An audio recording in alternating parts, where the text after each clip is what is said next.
नमस्कार मंडळी, मी सलोनी आणि 100 डेज ऑफ लाईफमधला आज आपला 73वा दिवस. तर आज माझं बाहेरचा शेवटचा दिवस आणि मी मस्त हेअर वॉश केलेलं आहे आणि मी आज घरी जाणार होती संध्याकाळी. इथे आजी कौला साफ करायला घेतला. तुम्ही सांगा काय काय बोलता, प्रत्येकजण वेगवेगळं बोलतं कौल्याला. आणि इकडे मी देवपूजा करायला घेतली. आमच्या घरातली जातात बैठकीला, म्हणजे मी पण जायचे आधी, त्याच्यामुळे आमच्या इथे छान असं देवार आहे.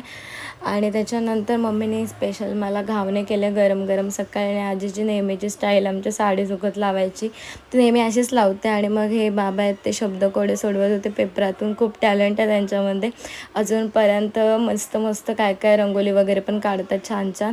आणि ते मम्मीचं आणि माझं डिस्कशन चाललेलं की मला कोणत्या तरी साड्या दे तुझ्या, माझ्याकडे आहेत पण तिच्या पण मस्त मस्त. असं तिने मला काढून दिल्या, कुठली पाहिजे ती घे. तर मी चॉईस करत होते. आणि मग आम्ही आलो अलिबागला.